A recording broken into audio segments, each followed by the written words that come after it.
Please help me welcome So Young Kang. Time to disrupt yourself, transforming mindsets.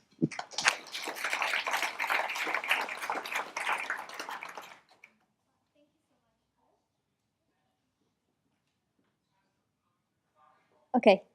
Thank you so much. It's really a privilege to be here. It's my first time actually speaking here in Zurich. So thank you so much for the invitation. I actually live in Singapore. And so I have the privilege of being here in Switzerland because we're part of the Kickstart Accelerator. And so actually, Kickstart Accelerator, Tim is actually back there. So if you have questions, he's back there. And that's a little shout out, right, for that. And so today we're going to talk about kind of disrupting and transforming our mindsets, because learning, remember back in the day, well, before we were all born, when learning was actually about asking questions. It was about the Socratic method of actually causing people to think, right? When learning was truly learning and actually expanding our minds, not shrinking our minds. So as we think about the 21st century and the skills that I think all of us know, right? It's no longer a question of what skills do we need for 21st century, which is, by the way, happening right now. So it's no surprise. And so I just summarize, I think many of you may have seen the World Economic Forum on the top 10 skills needed for 21st century. It's really hard to memorize all 10 because we like bite-sized things. And so I bite-size those 10 into what I call the 4 C's. And those 4 C's are creativity, critical thinking, collaboration, communication. We actually, all of you probably know that already. So the question is, why are we using learning and teaching methods that are not developing these 4 skills? And why do we continue to teach in ways that actually close the mind and not open the mind? Isn't it time for a disruption? What do you guys think? Exactly. So the idea of learning should not be about knowing. So why don't we stop throwing knowledge at people and hoping some of it sticks? Had a meeting actually before we came here today, shocking insight from one of the professors at ETH. And he said, so I thought basically that based on old research, that about 80% of knowledge leaves after you leave a workshop in about a month. So within a month of leaving, 80%. That's what I thought. That was the research. He totally corrected me. He said, actually, after an amazing 3-day workshop, guess how many days it takes to get back to nothing? 2.5 days. Right? It's horrible. And we're spending billions, trillions of dollars, right? Maybe not trillions. Okay, we're spending billions of dollars in our companies, and all of you with your amazing training budgets, spending all this money because we're trying to develop people. So that 2.5 days later, it basically was a waste. Horrible. I think we need to evolve to thinking about how we are learning by doing, because the science of adult learning, not just So Young says, but the science of adult learning and the research says that if we actually do something, the retention is actually, and that's the way we truly learn. So I'm going to challenge you, and obviously all of us know that knowing is not the same thing as doing. And one of the examples I often use is in leadership. You can have a PhD in leadership and read 5 books, have been a writer and write books on leadership. But if you're kind of a jerk and no one likes you, I hate to tell you this, you're not a good leader. So you know about the topic of leadership, but being a good leader is a completely different thing. And so that's the idea about application, which we all intuitively know, yet we continue to go back into that default mode, which is what we probably grew up within, which is the Industrial Revolution style of education.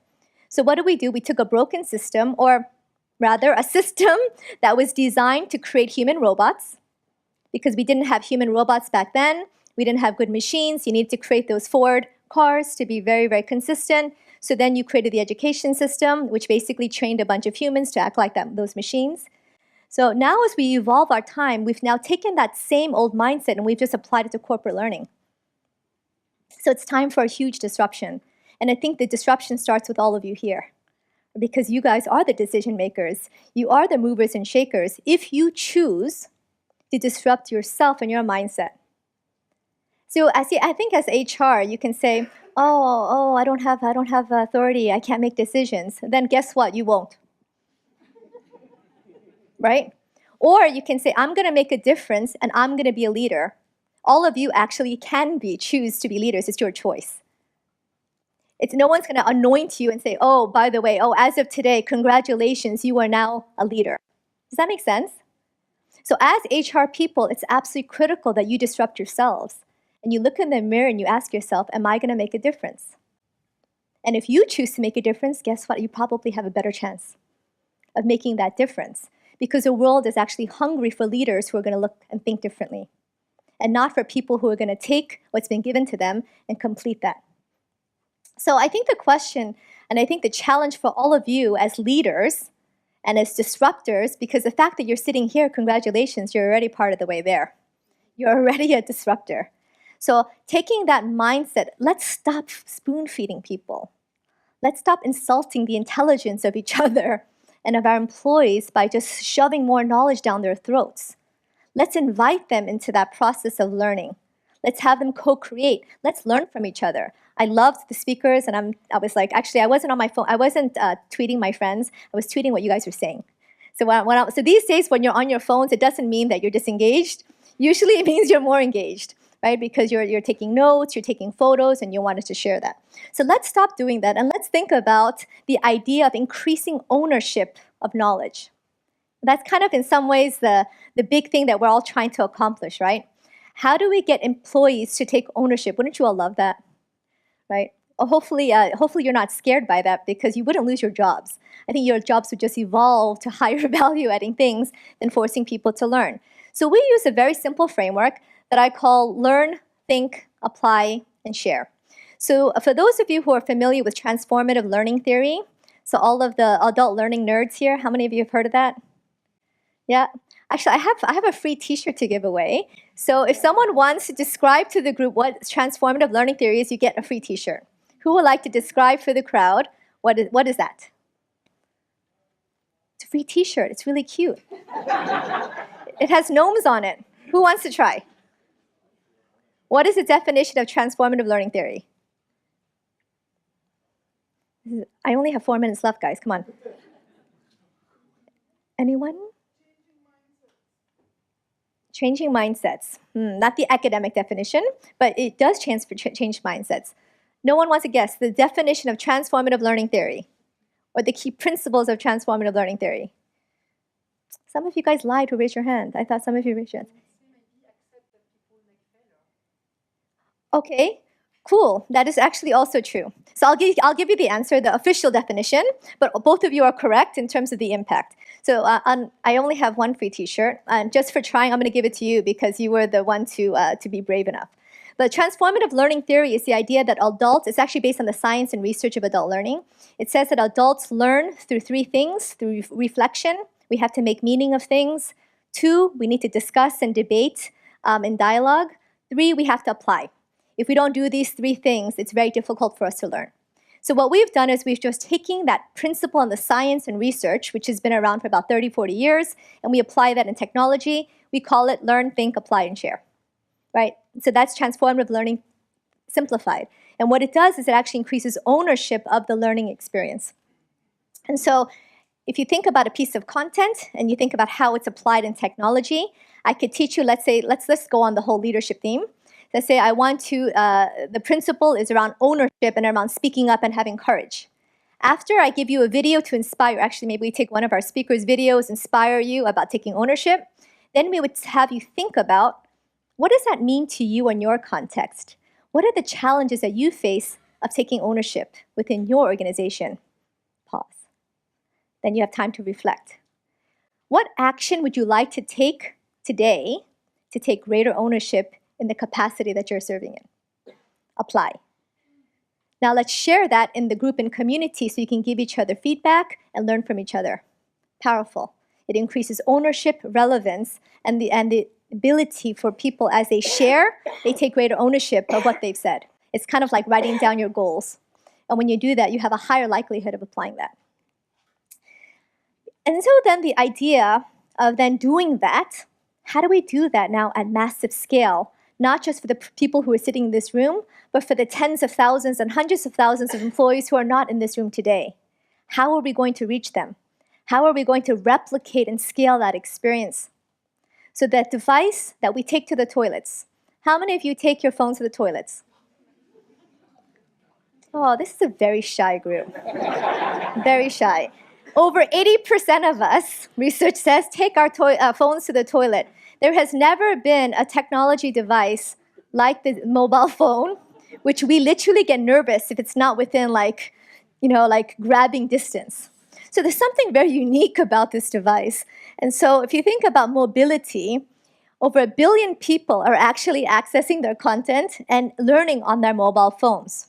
So now, our private time could be used for learning as well, right? And not just the toilet, but your taxis and your commutes and all this time, because we are actually in our phones all the time.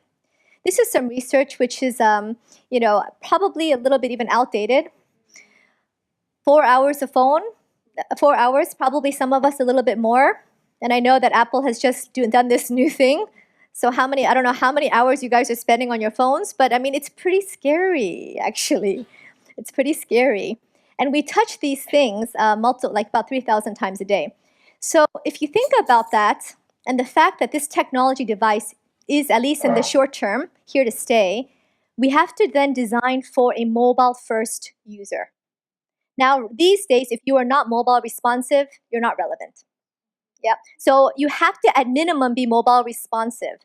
But mobile first designed for the learner and assume the learner was sitting or standing. No, mobile first. If you design for mobile first user, what do you assume about your learner?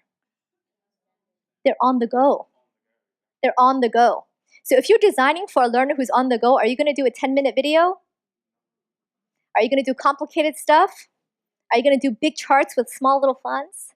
You would design for that small little device. So that's really the power. So you have to think differently and imagine the content differently. And we call it nobify the content, which means bite-size it so that it's actually consumable by the learner who is on the go. And so this is just a very, very kind of example of mobile first. When you do mobile responsive design, you're designing for the big web, which assumed the learner was sitting, and then you shrink it down. So that experience, what do you think? Not so great. It was not fit for purpose. Whereas if you do actually mobile first design and you go out to the web, it's still a pretty good experience. It's like seeing it on high definition TV. And so I think the idea of the touches is, how do we take some of those touches and really translate those into learning and self-development? Wouldn't that be cool? And so in order to do that, what is actually required? It has to be easy. I know you guys are very busy. The HR, learning, development, OD, there's lots of fires to fight, and people say, oh, it's really cool, but we don't have a lot of time. And so it has to be simple and easy. And why do authoring tools have to be only known by 2 or 3 people who take 3 months to learn how to use the system? So any change you make, you have to go talk to those 2 or 3 people. If they're on holiday, too bad. Why does it have to be like that? Why can't we empower anyone and everyone in the organization to be able to create content and share knowledge? Why don't we make it so easy that a 7-year-old child can create content? And unfortunately, we know that even though we all love the idea of learning, sometimes we just need a little bit extra push, a little bit of a little reward, a little nudge to actually help us, a little bit of competition for those of us who are competitive to find out what ranking you are. And so depending on who we are, the idea of applying gamification and rewards, because actually learning should be fun. Learning should be fun. Somewhere along the way, we said fun shouldn't be part of corporate learning, but why not? Right? Because we know that when we have fun and we enjoy things, we actually also retain things more. And so I think the idea then of really evolving the way we think about learning from just knowing, but to application and then sharing in the community, because that's when we build off of each other's experiences. How did you do it? How did you do it? What challenges did you face? How did you solve that challenge? And the more that we can do that, then we actually create collective shared knowledge, which is absolutely critical, especially in the modern workforce and the future of work. And so I think when we think about this future of work and flatter organizations and the idea that there's not just one expert to many, but more of a many-to-many model, I think we need to create more platforms that allow for that kind of collaboration to take place. So We also know that if enterprises were actually using more mobile phones, that the productivity would increase. And one of the interesting facts I'll share, which maybe I shouldn't share in Europe, but I'll share it anyway, because is that a lot of our users who actually access Novi will do it on the commutes to work at 9 a.m. and the other peak time is 9 p.m. because they actually don't see it as work. They just find it fun. And so no one tells them that they should do it. They can still do it, but traditional e-learning is usually done between 9 and 5. They sit down at the office and log in.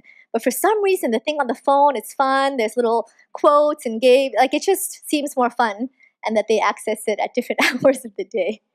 So ultimately, I think the idea is how can we encourage in our cultures this idea of application and applied learning, so no matter what it is. You know, if we actually started to apply some of the stuff we learned in compliance, Deutsche Bank wouldn't be in the situation it was, right? I'm sure they checked all the boxes on compliance, but they didn't apply some of the principles that they learned, right, in terms of risk. But in all things, whether it's sales, just because I learned something in sales, how do I apply that quickly, a new technique? How do I practice that? So whether it's something boring, something more interesting, I think the idea is really about the application, because that's really where you get the business impact, where you get the big ROI. But at the end of the day, it actually just starts with our own minds. It starts with everyone in this room disrupting ourselves to really empower ourselves first before we can empower organizations. Because I think in this future of work, it's really about elevation of humanity. Thank you very much.